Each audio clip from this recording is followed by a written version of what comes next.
je m'appelle Julie Hoffman et je suis intervenante et formatrice en expression corporelle et en jeu théâtral, activité que j'ai développée en étant à la base professeur de théâtre, avant pour enfants, pour adolescents, et je me suis rendu compte qu'avec les personnes âgées, les méthodes de jeu d'acteur, tous les exercices de cours de théâtre stimulaient de façon différente, mais tout aussi intéressante et productive, les personnes atteintes de démence de type Alzheimer ou les personnes en perte de praxie. J'ai travaillé pendant 1 an et demi en tant qu'animatrice dans un EHPAD pour justement bien connaître les personnes, être au quotidien avec eux. Donc maintenant, je sais m'adresser à eux. J'ai suivi toutes les formations chez France Alzheimer, pour qui je travaille aujourd'hui. On travaille beaucoup sur les réminiscences, sur le travail de réminiscence. Donc les sujets d'improvisation vont être un résident aime la campagne et l'autre aime la ville, et l'un veut partir à la campagne, l'autre ne veut pas, il doit persuader son ami de partir à la campagne. Alors là, ils vont commencer à parler de la campagne, ce qui est bien à la campagne, ils vont commencer à se souvenir de leur moment à la campagne ou à la mer, ou alors une improvisation sur n'importe quel sujet comme ça du passé, sur les balles populaires, ou sur les déjeuners de famille, ou sur les rapports familiaux. Sans rentrer dans la psychologie, parce que je ne fais pas de psychodrama, donc je ne mets pas en situation pour débloquer des nœuds de problèmes psychologiques. Ça reste toujours dans le divertissement, dans le théâtre. L'atelier reste toujours très ludique, et le but c'est de s'amuser. Et l'on termine toujours par du chant. Donc ça, c'est effectivement ce qui est le plus facile, le plus abordable avec les personnes atteintes de démence. Jusque très très tard dans le niveau de maladie, les gens chantent encore et se souviennent justement des chansons, parce que ça fait partie de la mémoire, la partie de la mémoire qui maintiennent le plus longtemps. Tout ce qu'ils ont appris et répété beaucoup de fois depuis l'enfance. Donc les chansons leur font beaucoup de bien. Le fait de rire, le fait d'échanger des choses, des souvenirs, de se sentir en groupe, de jouer ou de chanter, le plaisir que cela procure déstresse, permet aussi aux médicaments de faire plus d'effet. Ils dorment mieux, ils mangent mieux. J'ai souvent du mal à finir la séance parce qu'une chanson en entraîne une autre et une autre et une autre, et on pourrait continuer encore 1 heure sur les chansons, parce que c'est vrai que c'est vraiment ce qu'ils préfèrent. Donc c'est vrai qu'en souhaitant terminer par une chanson, parce que ça met vraiment ça regroupe, et puis ça fait plaisir et ça permet vraiment de s'exprimer librement sur la fin, en chœur, et j'ai du mal à arrêter la séance. Et après, oui, et justement, et un des autres avantages de la séance de théâtre, c'est qu'après, ils en parlent ensemble. Donc à table, ils ont des sujets de conversation, ils se félicitent, ils se disent on a bien joué, c'était bien, ou c'était une jolie chanson que je connaissais pas. Oui, ça leur donne aussi des sujets de conversation entre eux après. Et ça, vous le savez comment? Parce que vous restez longé avec eux ou... Parce que j'ai travaillé comme animatrice pendant donc 8 heures par jour avec eux. Donc je voyais ce qui se passait pendant les repas. D'accord. Ah ben ça c'est intéressant, parce que là c'est une autre dimension quand même. Donc vous passez la journée avec eux? Je le fais plus maintenant, mais je l'ai fait pendant 1 an et demi pour vraiment me professionnaliser. Enfin, ça, je pense que si j'avais juste fait les ateliers de théâtre, si je m'étais comportée que en tant que professeur de théâtre, je ne saurais pas me comporter avec eux, je ne saurais pas éviter les dangers, je ne saurais pas ce qui leur fait le plus de bien. Donc il a vraiment fallu que j'apprenne, que je sois formée sur la maladie d'Alzheimer, et que je passe plusieurs années avec eux en Cantou, donc 8 heures par jour pour voir ce qui stimulait leur capacité cognitive et ce qui ne stimulait pas, ou ce qui leur faisait du bien ou ce qui leur faisait pas de bien. Une expérience comme ça au quotidien était nécessaire.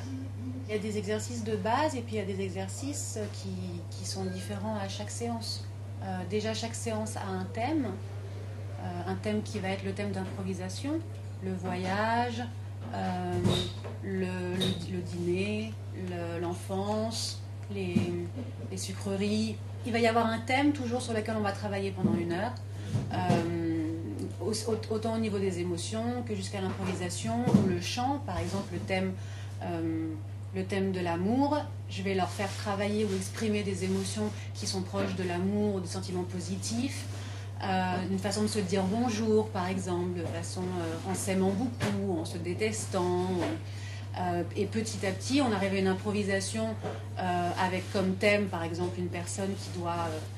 son cœur balance entre une situation comme ça, toujours un petit peu problématique pour les faire rentrer en scène. Et la dernière chanson va être sur le thème de l'amour. C'est là où après ça continue souvent, mais parce que telle chanson fait penser à une autre. Les personnes sont assez fières en général d'avoir joué. Le public est chaleureux. J'ai jamais... on fait toujours attention, mais ils respectent énormément les personnes qui osent se mettre en face et jouer. Je crée toujours une partie scénique, un espace scénique et un espace public pour que les personnes qui ne veulent pas participer, juste regarder, se sentent en sécurité. Et pour les personnes qui ont envie de se montrer un peu plus, ils ont vraiment un espace de scène où ils vont jouer devant nous. Je travaille avec eux à les faire parler plus fort aussi, parce qu'à force d'être seul ou de parler peu, eh ben, on parle de moins en moins fort, on parle de moins en moins. Donc le travail de l'expression est important. Et il peut y avoir une évolution avec les improvisations. Je ne fais pas de spectacle, je ne leur demande jamais d'apprendre des textes.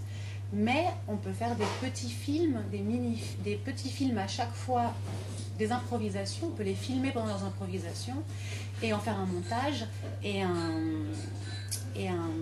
documentaire ou un film à la fin de plusieurs comme ça, comme des courts-métrages. Mais je ne vais pas les mettre en situation difficile pour un spectacle. C'est trop stressant et ils vont pas... je ne veux pas prendre ce risque. Parce que ça ne devient plus du plaisir, ça devient du stress. À partir du moment où on doit vraiment être comédien et faire une pièce de théâtre, ça devient quand même du stress. Qu'ils n'ont pas, qui n'ont pas à vivre.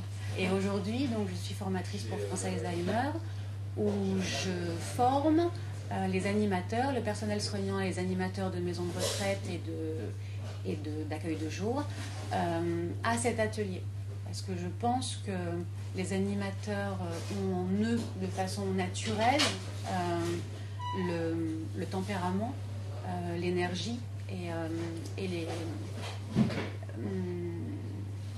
le tempérament et l'énergie d'un professeur de théâtre, enfin de quelqu'un qui va être là pour stimuler, justement l'animateur est là pour stimuler, pour animer.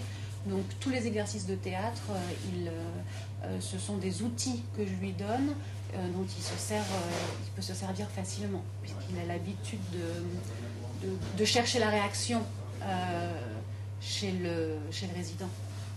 Alors il se produit beaucoup d'interactions entre le public et les comédiens, parce qu'ils ne réalisent pas toujours la distance entre la scène et le public. Donc ils interviennent souvent directement sur ce que le résident qui est en train de jouer va dire, mais ils ne se lèvent pas pour venir sur scène, mais ils rentrent souvent dans la conversation des comédiens.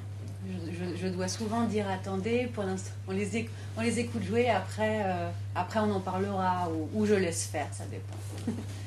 Et ça devient, tout le monde se met à jouer et le public devient aussi acteur au bout d'un moment, ça dépend. Non, mais c'est intéressant parce que c'est vraiment une convention de se taire. Hein. Je veux dire, il y a plein oui, d'endroits où on voilà. se prépare. Donc, là, ils l'ont pas.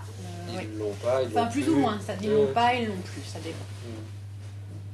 Non, mais du coup, c'est pas le problème. C'est-à-dire, ce qui se joue là, c'est un peu inespéré. C'est-à-dire qu'ils se sentent complètement libres. Oui, oui. Bah, créer un espace comme ça, sécurisé, qui est l'espace de scène ou l'espace ou l'atelier d'expression où on est là pour s'exprimer, on est là pour dire des bêtises, on est là pour faire le clown, pour faire le comédien, pour le divertissement, ça crée justement un espace d'expression libre qui leur fait beaucoup de bien. L'atelier n'a pas comme but de dépasser des limites. Il a juste comme but de les faire s'exprimer le plus possible et le mieux possible. Et de maintenir justement cette capacité d'expression. Et de les aider à faire sortir des émotions. Parce que ce qui reste à l'intérieur c'est pas bon de garder les choses à l'intérieur, et comme c'est vrai qu'il ne parle plus beaucoup, ben le fait d'exprimer, ça fait quand même du bien. Mais dépasser les limites, non, je ne cherche pas à leur faire dépasser les limites. Est-ce qu'il y a eu une espèce de rencontre, mais à un autre niveau? C'est-à-dire, c'est vous qui avez proposé la chose, et puis on vous a dit, ah bah formidable, justement, on cherchait ce genre de truc, ou oui. C'est pas comme ça? Comment ouais. En fait, c'était pendant une conversation avec un médecin traitant d'EHPAD. Je lui parlais du théâtre et de tous les exercices que l'on fait en cours de théâtre avec les enfants ou même les adultes. Il m'a dit, il travaillait dans la maison de retraite avec un cantou, il m'a dit que effectivement, tous ces exercices stimulaient les capacités cognitives et vont avoir des résultats différents après sur les enfants ou sur les adultes ou sur les personnes âgées. L'enfant va apprendre le respect d'autrui, va apprendre à s'exprimer sans avoir peur, et l'adulte va pouvoir exprimer ses émotions, gagner une confiance en lui s'il fait du théâtre en tant qu'adulte, et la personne âgée ou en perte de praxis va justement continuer à travailler comme un muscle cette capacité d'expression qu'il avait, ou les avantages sont différents selon les âges en fait pour le théâtre. Ça dure 1 heure à peu près, l'atelier dure 1 heure, il ne faut pas non plus fatiguer les gens, et même l'atelier à tenir au niveau de l'énergie est assez... prend beaucoup d'énergie. Et quand on pratique cet atelier, par contre, on prend aussi, on gagne de l'énergie en retour.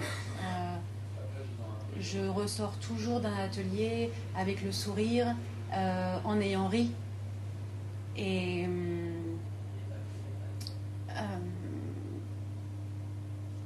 en quittant des gens heureux. Donc non, j'aime ça.